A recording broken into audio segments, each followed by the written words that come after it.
ବସିଛନ୍ତି କୈଳାସ କନ୍ଦରରେ। ହିମାଳୟ ବୋଲି କିଛି ପର୍ବତ ନାହିଁ। ହିମାଳୟ ବୋଲି କୌଣସି ନିର୍ଦ୍ଦିଷ୍ଟ ପର୍ବତ ନାହିଁ। ହିମାଳୟ କୁମାର କବି ଅରକ୍ଷିତ ପ୍ରଧାନ ବହି ଲେଖିଛନ୍ତି, ଭାରତ ଇତିହାସ ଲେଖିଛନ୍ତି, ହିମାଳୟ ପର୍ବତ ମାଳା 1164 ଗୋଟି ବରଫାବୃତ ପର୍ବତକୁ ହିମାଳୟ ପର୍ବତ ମାଳା କୁହାଯାଏ। ତା ଉପରେ କୈଳାସ ହଉଛି ଗୋଟା ଶିଖର। ଗଙ୍ଗା ବୋଲି କୌଣସି ନଦୀ ନାହିଁ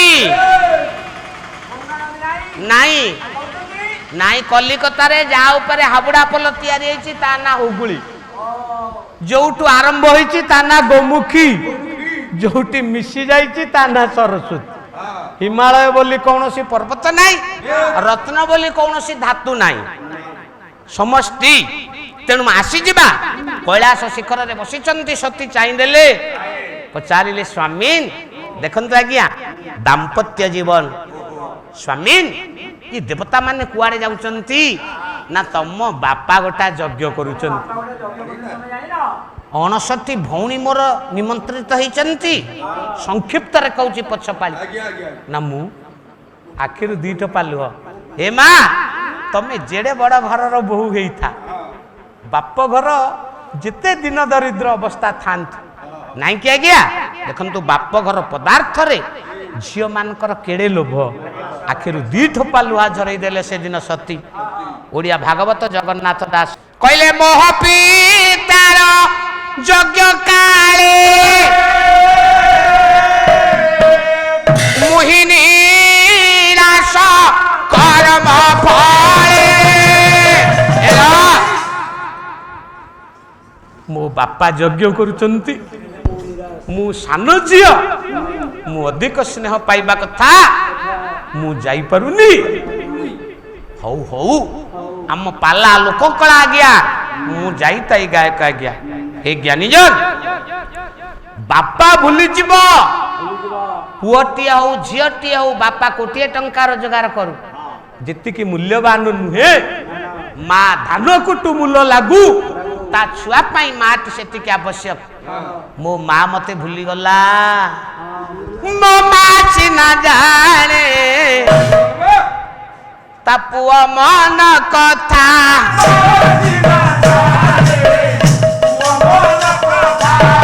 ବାପ ତା ଜାଣିବ କାହୁ,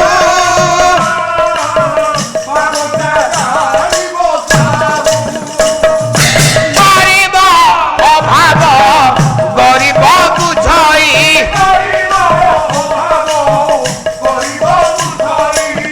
ବୁଝିବ କିଓ ବାଟା, ବୁଝିବ କିଓ ବା। ପୁଅ ହଉ ଝିଅ ହଉ ତା ମନ କଥାକୁ ମା ଯେତିକି ଜାଣିପାରିବ, ହୁଏତ ବାପା ଜାଣିବେ କିନ୍ତୁ ଏତେ ଜାଣିପାରିବେନି। ନାରୀ କବି ଅପର୍ଣ୍ଣା ଲେଖିଛନ୍ତି, କହିଲେ ପୁଅ ମନ କଥା ଜାଣେ ସିନା ମା, ଭାଇ ମନକୁ ଭଉଣୀ, କବି ମନ କଥା ଜାଣନ୍ତି ପଣ୍ଡିତ, ପ୍ରିୟା ମନ ପ୍ରିୟ ଜାଣି। ସେଇ କଥାକୁ ଯଶୋବନ୍ତ ଦାସ ଟୀକା ଗୋବିନ୍ଦ ଚନ୍ଦ୍ରରେ ଲେଖିଲେ। ସେଇ ପଦକୁ ଲେଖିଛନ୍ତି ଜ୍ଞାନୀଜନ। କହିଲେ ଜଳ ସିନା ରହେ ଗଭୀର ତଳାଗେ, ମୀନ ରହେ ସେଇ ଠାରେ,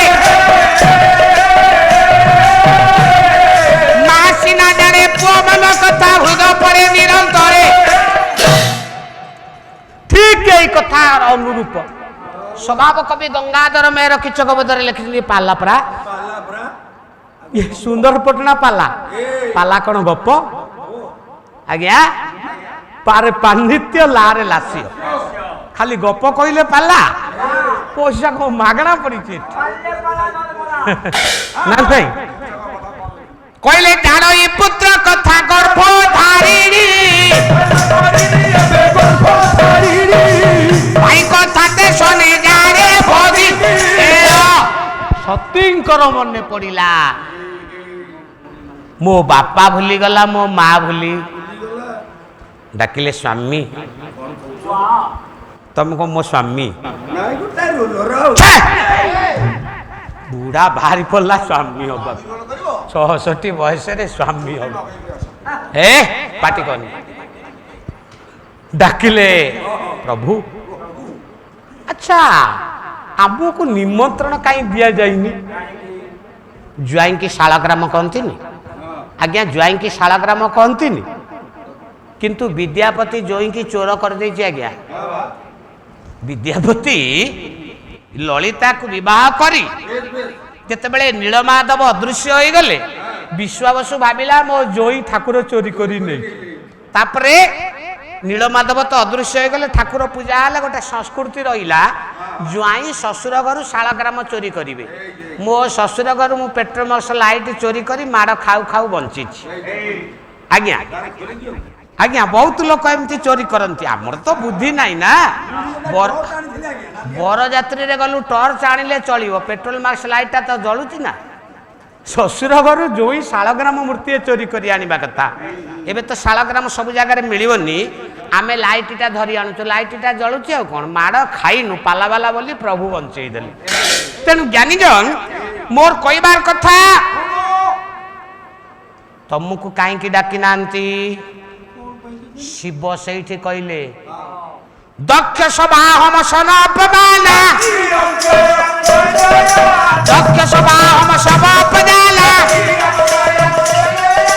ସେଇ କାରଣ କର ହୁଁ ଅପମାନ ଗପିଲେ ପାଲା ହବ ତେଣୁ ଜ୍ଞାନୀଜନ ଆପଣ ମାନେ ବିଚାର କରନ୍ତୁ କାହିଁ ଆମକୁ ଡାକିଲେନି ନା ହେଇ ଦିନେ ଆମେ ଗୋଟେ ସଭାରେ ବସିଛୁ ସେଇଠି ବ୍ରହ୍ମା ଅଛନ୍ତି ବିଷ୍ଣୁ ଅଛନ୍ତି ଇନ୍ଦ୍ରଚନ୍ଦ୍ର ବରୁଣ କୁବେର ଅଛନ୍ତି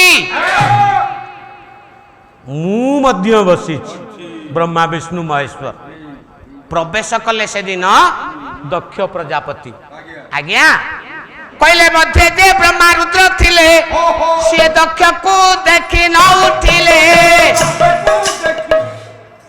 ଆଜ୍ଞା ବ୍ରହ୍ମା ବିଷ୍ଣୁ ମହେଶ୍ୱର ଥିଲେ ବ୍ରହ୍ମା ଉଠିବେନି ବିଷ୍ଣୁ ଉଠିବେନି ଶିବ ବସି ପଡ଼ିଲେ ଆଜ୍ଞା ଦକ୍ଷ ପ୍ରଜାପତିର ଏ କଥାଟା ମନରେ ରହିଛି ସେ କଥା ପ୍ରକାଶ ପାଇଲାନି ଯୋଉଦିନ ବ୍ରହ୍ମା କହିଲେ ଦକ୍ଷକୁ ବୋଲେ ବେଦବର ତୁ ବାଜପେୟ ଯଜ୍ଞ କର ଯେମିତି ଦକ୍ଷ ପ୍ରଜାପତି ହେଇଗଲା ତା ମନରେ ଗର୍ବ ଆସିଲା କୋଉଦିନ ମୁଁ ଶିବଙ୍କୁ ଅପମାନ ଦେବି ସତୀ ଡାକିଲେ କହିଲେ ସ୍ୱାମୀ ତମେ ବଡ଼ ଠାକୁର ନା ସମସ୍ତେ ଈଶ୍ୱର ହେଲେ ତମେ ମହେଶ୍ୱର ସମସ୍ତେ ଦେବ ହେଲେ ତମେ ମହାଦେବ ଆଚ୍ଛା ତମ ଚରିତ୍ର ପଢିଲେ ଲୋକ କଣ ଶିଖିବ ଭଗବତ ଗୀତାରେ ବ୍ୟାସ କହିଛନ୍ତି ଲେଖିଲେ ଯଜଦା ଚରତି ଶ୍ରେଷ୍ଠ ସ୍ତତ ଦେବତରୋଜନ ସଜତ ପ୍ରମାଣଂ କୁରୁତେ ଲୋକସ୍ତଦ ଅନୁବର୍ତ୍ତତେ ବଡ଼ ଭାଇ ଯାହାକୁ ବାପା ଡାକିବ ସାନ ଭାଇ ଭଉଣୀ ତାକୁ ବାପା ଡାକିବେନି ଆଜ୍ଞା ହରିନାଥ ନିରଞ୍ଜନଙ୍କର ମାର୍କଣ୍ଡେୟ ବାହିନୀପତି କ୍ଷେତ୍ରବାସୀ ମିଶ୍ର ପରମାନନ୍ଦ ଶରଣ ଜଗନ୍ନାଥ ବେହେରା ଯାହା କରିଥିଲେ ଆମେ ପାଲାବାଲା ସେଇଆ କରିବୁ ନା ଆଚ୍ଛା ସେ ସତୀ କହିଲେ ସ୍ୱାମୀ ତୁମ ଶ୍ୱଶୁରକୁ ଏଡ଼େ ବଡ଼ ସଭାରେ ତମେ ଯଦି ସମ୍ମାନିତ ନ କଲ ଦୁନିଆରେ ଲୋକ କଣ ଶିଖିବେ ତମଠାରୁ ହଁ ମୋ ଶ୍ୱଶୁରକୁ କାହିଁ ନମସ୍କାର କରିବା ଶିବ ତ ତାଙ୍କ ଶ୍ୱଶୁରକୁ ନମସ୍କାର କଲେନି ଆଜ୍ଞା ଆମେ କହିବା ଶିବ ଦେବ ଦେବ ମହାଦେବ ଆପଣ ପଢନ୍ତୁ 13ଟା ନାଟକ ଚକ୍ର ଭିତରେ ଗୋଟା ରାମାୟଣ ଲେଖିଛନ୍ତି ପ୍ରତିମା ନାଟକ ଯୋଉଦିନ ରାମ ଲକ୍ଷ୍ମଣ ବିଶ୍ୱାମିତ୍ର କାମ୍ୟକବନରେ ଅହଲ୍ୟାକୁ ଉଦ୍ଧାର କରି ବିଶ୍ରାମ କରିଛନ୍ତି ରାତି ପାଇଲେ ଗଙ୍ଗା ନଦୀ ପାରି ହେବେ ମିଥିଳା ଯିବେ ଜନକ ରାଜାଙ୍କର ଶିବଧନୁ ଉତ୍ସବକୁ ଶିବ କାହିଁକି ଦକ୍ଷକୁ ନମସ୍କାର କଲେନି କୁମାର ସମ୍ଭବ ବହି କାହିଁ ଲେଖା ହେଇଛି ଆଜ୍ଞା ସମସ୍ତେ ଶୋଇଛନ୍ତି ବିଶ୍ୱାମିତ୍ର ଶୋଇଛନ୍ତି ରାମ ବୈକୁଣ୍ଠ ବିହାରୀ ନାରାୟଣ ଆମେ ଜାଣିଛେ ନା ଭୂଭାର ନିବାରଣ କରିବା ପାଇଁ ବୈକୁଣ୍ଠ ବିହାରୀ ନାରାୟଣ ରାମ ନାମରେ ରାମ ରୂପରେ ଅବତୀର୍ଣ୍ଣ ହୋଇଛନ୍ତି ନିରାକାର ନରାକାର ହେଇଛନ୍ତି କିନ୍ତୁ ରାମ ଉଠିଲେ କାହିଁକି ଉଠିଲେ ଜାଣିଛନ୍ତି ବିଶ୍ୱାମିତ୍ରଙ୍କର ପାଦ ସେବା କରିବେ ବିଶ୍ୱାମିତ୍ର ଜଣେ ସାଧାରଣ ତପସ୍ୱୀ ନା ରାମ ଯଦି ବୈକୁଣ୍ଠ ବିହାରୀ ନାରାୟଣ विश्वामित्रंकर पाद सेवा कहीं करिवे ज्ञानीजन नियम कारण राम आज छात्र